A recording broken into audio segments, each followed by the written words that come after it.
ดีครับไม่สงค่ามันได้ก็ไม่ยานแทงเขาเนาะมันได้สักขวมครับพี่น้องเขาว้าเนี่ย No, no, no, no. Okay. สักขวมตั้งกินใต้เขาเนี่ยนะ Okay. สุดยอดในการนะก้นเฮ็ดสักขวมเขาเนี่ยใครได้กินก็ ข้าได้คำเฮ็ดนี่ค่ะก็เฮ็ด สั่งแล้วนะ กินไหม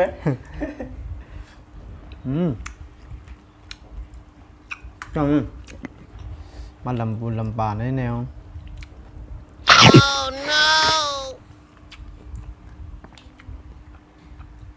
ข้ามป้อมเอาเงียบถูนะใจมือละลายก็อยู่เท่านั้น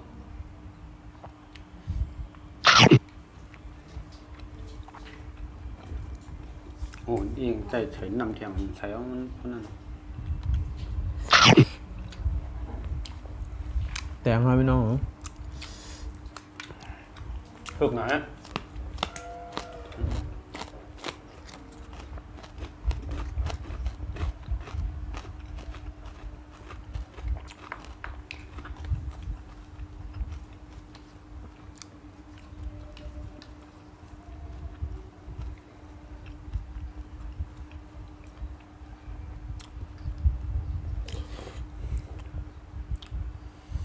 ว้าว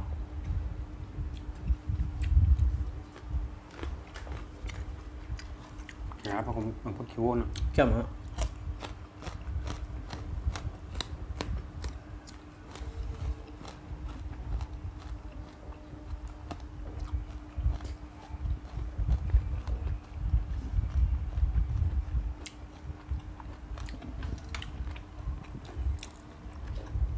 พ่อคีโวเนี่ยเขาเนาะต้องกินใต้หลายฮะนะเข้มฮะ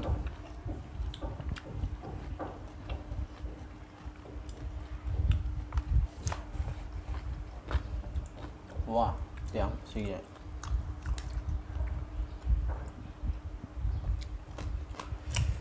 ดูกใจถูกใจ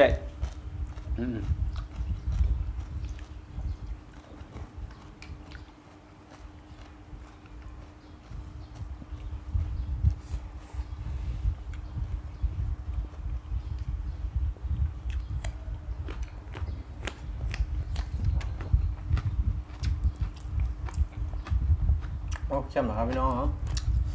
พ่อคิว มาครับมาครับว่าเขามาตัวอย่าลืมกดไลค์กดแชร์ไว้ครับ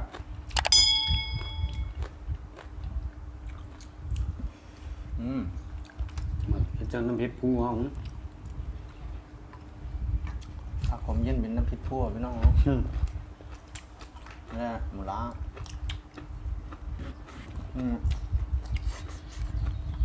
ก็สองอย่างนี่ผักผมดึบหลังอะไรพี่น้อง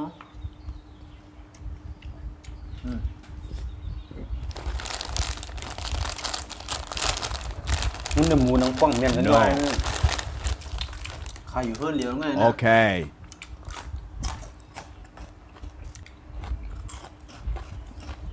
ย้อนใส่มือพี่น้องเหรอ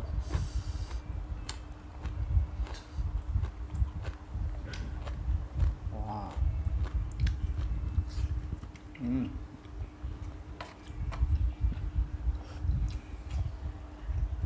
เอาครึ่งแล้วสุดยอด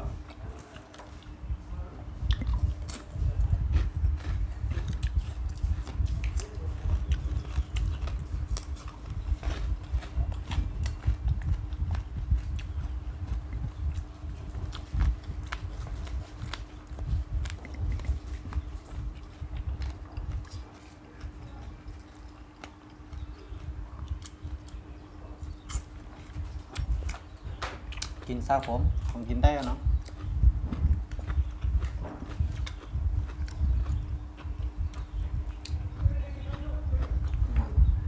ผักชีโว้ยเลยหำล่อนะชิมกินที่ไหนฮะ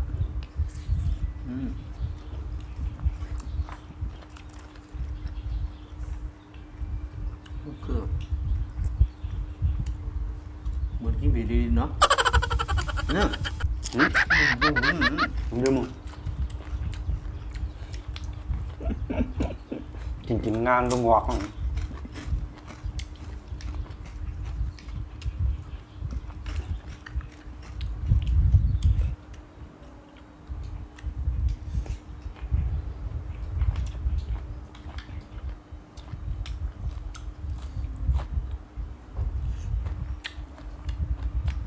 ว้าคนซอยมายาวๆนะ เราเจอกันยาวนะครับ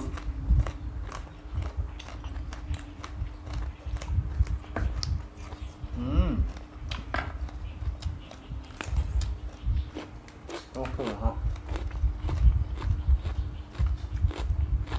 ตรงที่คือว่า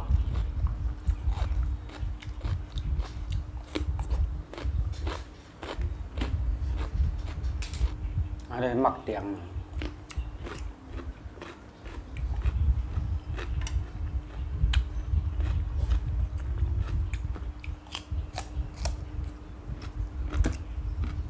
ใช่ไหมครับ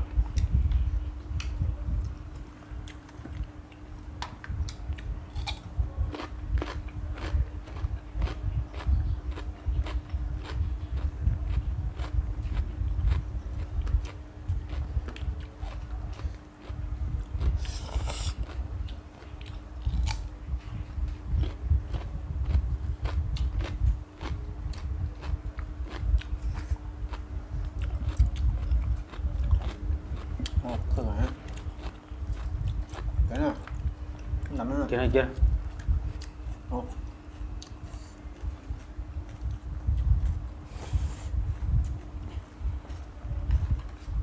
ว้าว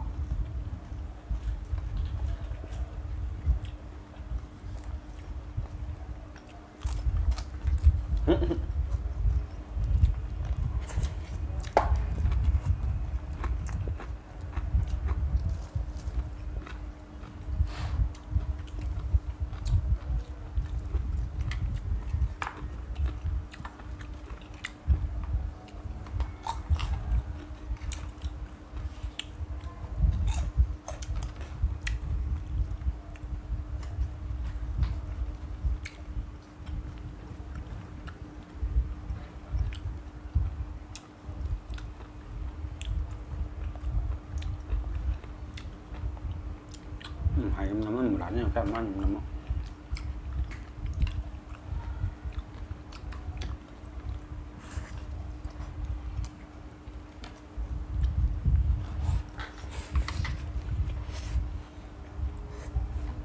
โอ้เครื่องอะไรไม่น้องแต่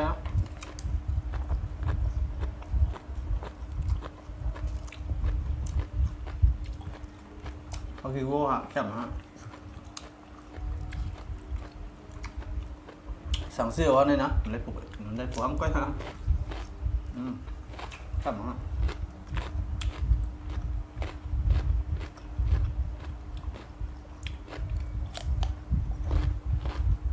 โอ้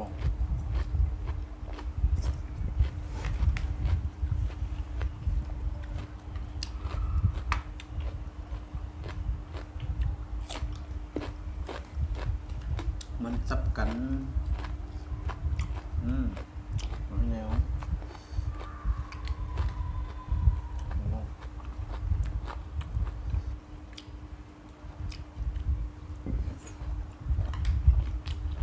ให้เกี่ยวคลิปนี้ก็อย่าลืมกดไลค์กดแชร์กดติดตามช่องสายกินเอานะครับเนาะไม่ช่องค่ะยินชมกับใจอย่างนั้นพอดีเข้ามาได้ในคลิปวิดีโอเอานะครับ ไม่ชุงครับไม่ชุงกูโก้กูก้นครับ ไม่ช่องค่ะ ไม่ชุงย้อนลือกันได้ไว้ก่อนครับ